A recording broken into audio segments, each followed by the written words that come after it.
Beauty academy ಇದೆ, ಅಡ್ಮಿಷನ್ಗೆ ಅಂತ ಒಬ್ಬರು ಮೋಹನ್ ಕುಮಾರ್ ಜೆ ಅಂತ ಮೆಸೇಜ್ ಮಾಡ್ತಾರೆ.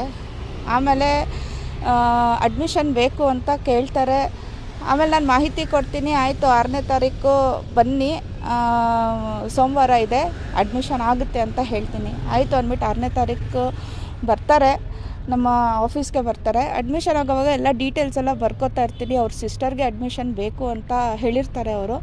ಸರ್ ಎಲ್ಲ ಡೀಟೇಲ್ಸ್ ಎಲ್ಲ ಕೇಳ್ತಿರ್ತೀವಿ, ಏನು ಡೀಟೇಲ್ಸ್ ಎಲ್ಲಿರ್ತಾರೆ ಅಂದ್ಬಿಟ್ಟು ಎಲ್ಲ ಕೇಳ್ತಿರ್ತೀನಿ. ಆವಾಗ ನನ್ನ ಕೈಯಲ್ಲಿ ಇರೋ ಬೀಡ್ಸು ನೋಡಿಬಿಟ್ಟು, ಏನಿದು ಬೀಡ್ಸ್ ಎಲ್ಲ ಹಾಕ್ಕೊಂಡಿದ್ದೀರಾ? ನಾನು ಹಾಕ್ಕೊಂಡಿದ್ದೀನಿ, ಬಿಸ್ನೆಸ್ ಅಭಿವೃದ್ಧಿಯಾಗಿ ವರ್ಕ್ ಆಗುತ್ತೇನೋ ಅಂದ್ಬಿಟ್ಟು ಹಾಕ್ಕೊಂಡಿದ್ದೀನಿ ಅಂದರೆ, ಓ ಹೌದಾ, ಅವರು ಒಬ್ಬರು ಹೀಲರು ಮತ್ತು ಆಸ್ಟ್ರಾಲಜರ್ ಅಂತ ಇಂಟ್ರೊಡ್ಯೂಸ್ ಮಾಡ್ಕೊತಾರೆ. ಮೀಟಿಂಗ್ ಮಾಡಿಬಿಟ್ಟು ನಮ್ಮ ಹಸ್ಬೆಂಡ್ನ ಮತ್ತು ನನ್ನ ಮಗುನ ಪಾರ್ಕಿಗೆ ಹೋಗ್ಬಿಟ್ಟು ಪ್ರೇ ಮಾಡಿಕೊಂಡು ಒಂದು ಗಿಡ ಹತ್ರ ಇರಿ, 1 ಅವರ್ ಇಲ್ಲ 1.5 ಅವರಲ್ಲಿ ನಿಮಗೆ ಕಾಲ್ ಮಾಡ್ತೀನಿ, ಅವಾಗ ಬನ್ನಿ ಅಂತ ಕಳಿಸ್ಬಿಡ್ತಾರೆ. ನಾನು ತಡೀತೀನಿ, ಏನಿಗಿಲ್ಲ ಕಳಿಸ್ಬೇಡಿ, ಇರಿ ಅಂತ. ಆದ್ರೂ ನಮ್ಮ ಹಸ್ಬೆಂಡ್ ಇಲ್ಲ ಪರವಾಗಿಲ್ಲ, ದೀಕ್ಷಾ ತಾನೇ ತಗೋ ಅಂತ ಹೇಳ್ತಾರೆ. ಆಮೇಲೆ ತುಂಬ ಕಷ್ಟ ಆಗ್ತಿದೆ ಹೇಳ್ಕೊಳಕ್ಕೆ ಇದು, ಯಾಕಂದರೆ ಈ ಥರ ನನ್ನ ಜೀವನದಲ್ಲಿ ಆಗುತ್ತೆ ಅಂತ ಗೊತ್ತಿರಲಿಲ್ಲ. ಅವರು ಪಾರ್ಕಿಗೆ ಹೋಗ್ತಾರೆ. ಆಮೇಲೆ ನಾನು ಮನೇಲಿ ಒಬ್ಬಳೇ ಇರ್ತೀನಿ, ಕೂತ್ಕೊಳ್ಳಿ, ಚೇರ್ ಹಾಕ್ಕೊಂಡು ಕೂತ್ಕೊಳ್ಳಿ ಅಂತ ಹೇಳ್ತಾರೆ. ಸರಿ, ಚೇರ್ ಹಾಕ್ತೀನಿ, ಕೂತ್ಕೊತೀನಿ. ಸಡನ್ನಾಗಿ ಅವ್ರು ಲೈಟ್ ಆಫ್ ಮಾಡ್ತಾರೆ. ನಾನು ಕಿರ್ಚ್ಕೋತೀನಿ, ಆವಾಗ ಲೈಟ್ ಆಫ್ ಮಾಡಬೇಡಿ, ನನಗೆ ಫೋಬಿಯಾ ಪ್ರಾಬ್ಲಮ್ ಇದೆ, ಚಿಕ್ಕ ವಯಸ್ಸಿಂದ ಕತ್ಲಂದರೆ ಭಯ ಇರುತ್ತೆ, ಸೊ ನನಗೆ ದಯವಿಟ್ಟು ಲೈಟ್ ಆಫ್ ಮಾಡಬೇಡಿ ಅಂತ ಮೊದಲೇ ತಿಳಿಸಿರ್ತೀನಿ. ಆದರೂ ಅವರು ಸಣ್ಣ ಲೈಟು ಹಾಕಿಬಿಟ್ಟು, ಒಂದು 0 ಬಲ್ಬಿನ ಲೈಟ್ ಹಾಕಿಬಿಟ್ಟು ಚಾಂಟಿಂಗ್ ಮಾಡ್ತಾ ಇರ್ತಾರೆ. ಕಣ್ಣು ಮುಚ್ಕೊಳ್ಳಿ ಅಂತಾರೆ, ನನ್ನ ಕೈಲಿ ಆಗೋಲ್ಲ, ಯಾಕಂದರೆ ನನ್ನ ಕ್ಲಸ್ಟ್ರೋಫೋಬಿಯಾ ಪ್ರಾಬ್ಲಮ್ ಇರುತ್ತೆ. ಸೊ ಹಂಗೆ ಮೆಡಿಟೇಷನ್ ಥರನೇ ಮಾಡ್ಕೊಂಡಿರಿ ಅಂತ ಹೇಳಿ ಅವ್ರು ನನ್ನನ್ನು ಟಚ್ ಮಾಡೋಕ್ಕೆ ಸ್ಟಾರ್ಟ್ ಮಾಡ್ತಾರೆ. ಟಚ್ ಮಾಡೋದು ನಾನು ಅವಾಗ ಜೋರಾಗಿ ಕಿರ್ಚ್ತೀನಿ.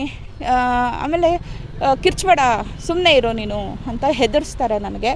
ಆದರೂ ನಾನು ಅವ್ರನ್ನ ತಳ್ತೀನಿ. ಚೇರೆಲ್ಲ ಸ್ವಲ್ಪ ಆ ಚೇರ್ನೇ ತೊಗೊಂಡು ಅವ್ರ ಮೇಲೆ ಹಾಕಕ್ಕೆ ಹೋಗ್ತೀನಿ, ಆಗೋದಿಲ್ಲ. ಅವ್ರು ನನ್ನ ಕಾಲು ಇಟ್ಕೊಂಡ್ಬಿಡ್ತಾರೆ. ಕಾಲು ಇಟ್ಕೊಂಡು ತಲೆಗೆ ಮತ್ತು ಶೋಲ್ಡರ್ಗೆ ಜೋರಾಗೆ ಪ್ರೆಸ್ ಮಾಡಿಬಿಡ್ತಾರೆ. ಆಮೇಲೆ ನನಗೇನು ಆಗುತ್ತೆ ಅಂತ ಗೊತ್ತಾಗಲ್ಲ. ಆಮೇಲೆ ಸ್ವಲ್ಪ ಹೊತ್ತು ಆದಮೇಲೆ ಗೊತ್ತಾಗುತ್ತೆ ನನಗೆ, ಹೊಟ್ಟೆ ಎಲ್ಲ ನೋವ್ತಾ ಇರುತ್ತೆ. ಸ್ವಲ್ಪ ಗೊತ್ತಾಗುತ್ತೆ ನನ್ನ ಜೊತೆ ಏನೋ ಕೆಟ್ಟದಾಗಿದೆ, ಇವ್ರು ಕೆಟ್ಟದ್ದು ಮಾಡಿದ್ದಾರೆ ಅಂತ. ಅಷ್ಟರಲ್ಲಿ ಇವ್ರು ಫೋನ್ ಮಾಡಿಬಿಟ್ಟು ನಮ್ಮ ಹಸ್ಬೆಂಡು ನನ್ನ ಮಗುನ ಕರೀತಾರೆ. ಆಯಿತು ದೀಕ್ಷಾ ಆಯಿತು. ನಾನು ಎದ್ದು ಚೇರ್ ಮೇಲೆ ಕುತ್ಕೊಳಕ್ಕೆ ಮತ್ತೆ ಆಗ್ತಿರ್ಲಿಲ್ಲ, ಕೆಳಗಡೆನೇ ಬಿದ್ದಿರ್ತೀನಿ. ನನ್ನನ್ನು ಎಳೆದು ಅವರು ಚೇರ್ ಮೇಲೆ ಕೂರಿಸ್ಬಿಟ್ಟು ಬಾಯಿ ಮುಚ್ಕೊಂಡು ಕುತ್ಕೊಂಡಿರಬೇಕು, ನಿಮ್ಮ ಹಸ್ಬೆಂಡ್ ಮಗು ಬರ್ತಾ ಇದ್ದಾರೆ, ಏನಮ್ಮ ದೀಕ್ಷಾ ಆಯ್ತಂದರೆ ಹಾಂ ಆಯಿತು ಅಂತ ಹೇಳ್ತೀನಿ. ಸರಿ, ನಾನು ಹೋಗಿ ಮಲಗ್ತೀನಿ ಅಂದ್ಬಿಟ್ಟು ಹೋಗಿ ಮಲಗಿಬಿಡ್ತೀನಿ. ಶಂಖ್ಯಶಾಸ್ತ್ರ ಹೇಳ್ಬಿಟ್ಟು, ನೋಡು ನಾನು ಇವಾಗ ಬರಿತಾ ಇದ್ದೀನಿ ಅಂದ್ಬಿಟ್ಟು ಬರೆದ್ಬಿಟ್ಟು ತೋರಿಸ್ಬಿಟ್ಟು, ಇಷ್ಟರಲ್ಲೇ ನಿಮ್ಮ ಯಜಮಾನ್ರಿಗೆ ಹತ್ತಿರ ಇರೋರಿಗೆ ಆಕ್ಸಿಡೆಂಟ್ ಆಗುತ್ತೆ, ಆವಾಗ ನೀನು ಬ್ಲ್ಯಾಕ್ ಮ್ಯಾಜಿಕ್ ಎಲ್ಲ ನಂಬ್ತೀಯಾ? ನಾನು ಅಲ್ಲಿವರೆಗೂ ನಂಬ್ತಾ ಇರಲಿಲ್ಲ ಇದನ್ನು ಹೇಳಿದಾಗ ನಾನು ಮನೆಗೆ ಹೊರಟು ಬಿಟ್ಟಿರ್ತೀನಿ. ಆಮೇಲೆ 2 ದಿನ ಟು ಫೆಬ್ರವರಿ 13th or 14, 2025 ನಿಜವಾಗ್ಲೂ ನಮ್ಮ ಯಜಮಾನ್ರವರು ಫ್ರೆಂಡ್ ಮನೆಗೆ ಬರ್ತಾರೆ. ಅವ್ರ ಕಾಲೆಲ್ಲ ಗಾಯ, ರಕ್ತ ಎಲ್ಲ ಆಗಿರುತ್ತೆ. ಅದನ್ನು ನೋಡ್ಬಿಟ್ಟು ತುಂಬ ಹೆದರ್ಕೊಂಡ್ಬಿಟ್ಟಿರ್ತೀನಿ ನಾನು.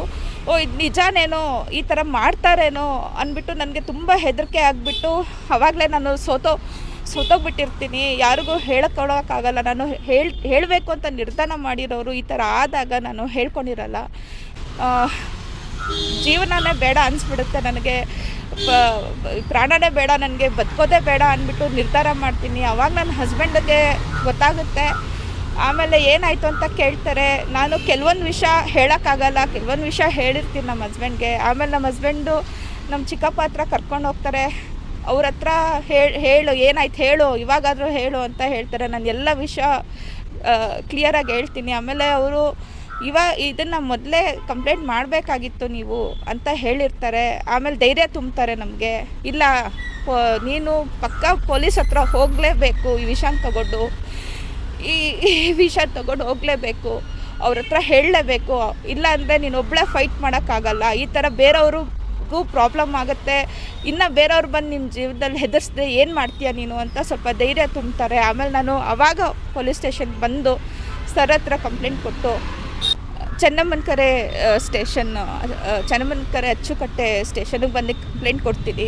ದಯವಿಟ್ಟು ನಂಗೆ ನ್ಯಾಯ ಕೊಡಿಸಿ, ಪ್ಲೀಸ್ ನಂಗೆ ನ್ಯಾಯ ಕೊಡಿಸಿ. ಸುಭಾಷ್ ಅಂತ ಸಾಮಾಜಿಕ ಹೋರಾಟಗಾರ. ಇವತ್ತಿನ ದಿನ ಚೆನ್ನಮ್ಮನ ಕೆರೆ ಅಚ್ಚುಕಟ್ಟು ಪೊಲೀಸ್ ಠಾಣೆಯಲ್ಲಿ ಒಂದು ಪ್ರಕರಣ ದಾಖಲಾಗಿದೆ. ಅದು ಅತ್ಯಾಚಾರ ಕೇಸು ಮತ್ತು ಬ್ಲ್ಯಾಕ್ ಮೇಲ್ ಕೇಸು. ಮೋಹನ್ ಕುಮಾರ್ ಜೆ ಎಂಬ ಒಬ್ಬ ಕಾಮುಕ ಸ್ವಾಮೀಜಿ ಒಂದು ಫ್ಯಾಮಿಲಿಗಳನ್ನೇ ಟಾರ್ಗೆಟ್ಗಳು ಮಾಡಿಕೊಂಡು ಆ ಹೆಣ್ಮಕ್ಳನ್ನ ಟಾರ್ಗೆಟ್ ಮಾಡಿ ಅವ್ರಿಗೆ ಬ್ಲ್ಯಾಕ್ ಮ್ಯಾಜಿಕ್ ಮಾಡ್ತೀವಿ ಮತ್ತು ಅವ್ರ ಕುಟುಂಬಕ್ಕೆ ತೊಂದರೆ ಕೊಡ್ತೀವಿ ಅಂತ ಹೇಳಿ ಏನೋ ಒಂದು ಅದು ಅಚಾನಕ್ ಆಗುತ್ತೋ ಇನ್ನೊಂದಾಗುತ್ತೋ ಯಾವುದೋ ಒಂದು ರೀತಿ ತೊಂದರೆಗಳನ್ನ ಆಗಿರೋದನ್ನು ಮುಂದೆ ಇಟ್ಬಿಟ್ಟು ಇದೇ ರೀತಿಯಲ್ಲಿ ನಿಮ್ಮ ಮನೆಯವ್ರಿಗೆ ಕುಟುಂಬವ್ರಿಗೆ ತೊಂದರೆ ಆಗುತ್ತೆ ಅಂತ ಹೇಳ್ಬಿಟ್ಟು ಅತ್ಯಾಚಾರ ಮಾಡೋದು ಇದೇ ಆಗಿದೆ. ಅವ್ನು ಸುಮಾರು ಬಾರಿ ಆಗಿದೆ ಅಂತ ನಮ್ಮ ಮಾಹಿತಿ ಪ್ರಕಾರ.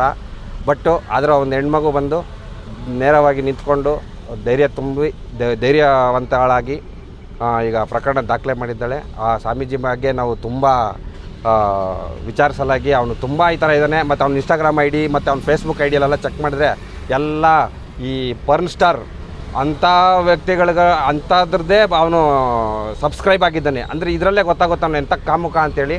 ಆ ಸ್ವಾಮೀಜಿ ಬಗ್ಗೆ ಪೊಲೀಸ್ ಸ್ಟೇಷನಲ್ಲಿ 2 ದಿವಸ ಆಯಿತು FIR ದಾಖಲಾಗಿ ಹೇಗೋ ಮಾಹಿತಿ ಹೋಗಿದೆ. ಸ್ವಿಚ್ ಆಫ್ ಮಾಡ್ಕೊಂಡು ಅಬ್ಸ್ಕೊಂಡಾಗಿದ್ದಾನೆ. ಎಲ್ಲೋದ್ರೂ ಅವನು ಇಂಥ ಸ್ವಾಮೀಜಿಗಳದ್ದು ಈ ವರ್ಷದಲ್ಲಿ ಸುಮಾರು ಬರ್ತಾನೆ ಇದೆ. ಇವನು ಪ್ರೂಫ್ ಸಮೇತ ಸಿಗಾಕೊಂಡಿದ್ದಾರೆ. ಆ ಹೆಣ್ಮಕ್ಳಿಗೆ ಶ್ಲಾಘನೀಯ ಹೇಳ್ತೀನಿ. ಯಾಕಂದರೆ ಸುಮಾರು ಅವನ ಫೋಟೋಗಳು ವೀಡಿಯೋಗಳೆಲ್ಲ ಅವ್ರಿಗೆ ಗೊತ್ತಿಲ್ಲದಂಗೆ ಮಾಡಿಟ್ಟಿದ್ದಾರೆ. ಬ್ಲ್ಯಾಕ್ ಮೇಲ್ ಮಾಡ್ತಿದ್ರು ಅಂತ ಗೊತ್ತಾಗಿದ್ದ ತಕ್ಷಣ ಅವ್ನು ಸ್ವಲ್ಪ ವೀಡಿಯೋಗಳು ಮಾಡಿಟ್ಟಿದ್ದಾರೆ. ಅದನ್ನು ಪೊಲೀಸವ್ರಿಗೆ ಒಪ್ಪಿಸಿದ್ದೀವಿ. ಅತಿ ಶೀಘ್ರದಲ್ಲಿ ಅವ್ರನ್ನ ಬಂಧಿಸಬೇಕು. ಇಂಥ ಆಗ್ತಾರಂಥ ಅಹಿತಕರ ಘಟನೆಗಳನ್ನು ಇವರು DCP ಸಾಹೇಬರು ಮತ್ತು ಕಮಿಷನರ್ ಅವ್ರಿಗೆ ನಾನು ಈ ಮುಖಾಂತರ ಕೇಳ್ಕೊಳ್ಳೋದೇನೆಂದರೆ ಕಾನೂನಾತ್ಮಕವಾಗಿ ಅವನ್ನ ಬಂಧಿಸಿ ಶಿಕ್ಷೆಗೆ ಒಳಪಡಿಸಬೇಕು ಅಂತ ಕೇಳ್ಕೊತೀನಿ. ಧನ್ಯವಾದಗಳು.